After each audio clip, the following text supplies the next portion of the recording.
నియోజకవర్గంలో ఏంటి 2 సంవత్సరాల నుంచి ఈ ప్రాంతం వెనుకబడ్డ ప్రాంతం.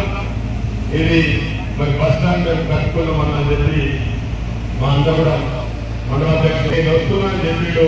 మరి అన్నది అందుకు ఒక్కసారి గట్టిగా సందర్భంగా ప్రారంభోత్సవం అనంతరము సమావేశంలో గౌరవ ఎమ్మెల్యే గారు మాట్లాడిన విషయానికే మేము ఈరోజు ఖండన ఏర్పాటు చేశాము.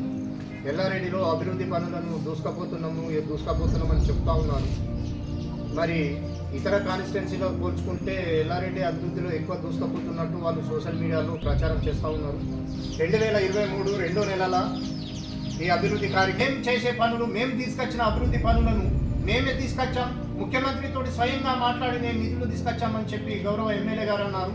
అయ్యా ఎమ్మెల్యే గారు, ఈ జీవో కాపీలు చూడండి. ఈ జీవో కాపీలు మీ ప్రభుత్వ హాయంలో మా ప్రభుత్వ హాయంలో మీరే చూడండి.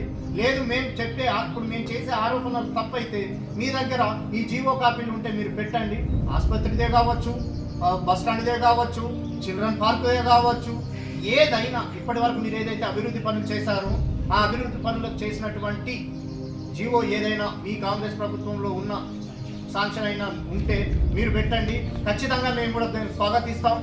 ఏది చేసినా అభివృద్ధి పనులు సురేందర్కు మించిన పనులు మీరు చేసినట్లయితే ఇప్పటి నుంచి మీ సమయం ముగిసే వరకు చేసినట్లయితే ఖచ్చితంగా మేము హర్షిస్తాం. ఈ జీవో కాపీలు తీసుకొని మీరు రాండి, మా జీవో కాపీలు తీసుకొని మేము వస్తాం. అక్కడ ప్రజలు తేల్స్తారు. మాది తప్పైనట్టే క్షమాపణ కోరడానికి మేము సిద్ధంగా ఉన్నాం. లేదు అంటే మీరు బహిరంగ క్షమాపణ కోరాలని ఈ సభాముఖంగా మీ అందరికీ తెలియజేస్తున్నాం. ఈ బీఆర్ఎస్ నాయకులకు పులిని చూసి నక్కవాత పెట్టుకున్నట్టు మీరు మాట్లాడకండి.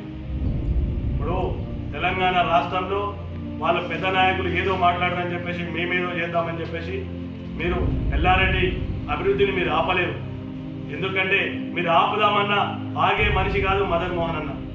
మీరు ఏం చెప్పినా మీరు ఏం చేసినా మీరు కొత్తగా మీ మీద నీళ్లు చల్లుకోవడమే కానీ మేము బురద చల్దామంటే కుదరని పని. మీరు మానుకోవాల్సిందే. మీరు ఒకవేళ నిజంగానే మీరు చర్చ పెడదామన్నారు కదా, ప్రజలలోకి రండి, మీరు చెప్పండి మేము చేసినామని. మీకు ధైర్యం ఉంటే మీరు ప్రెస్ మీట్ చేయడం కాదు, ప్రజలకు చెప్పండి మేము చేసినామని చెప్పండి.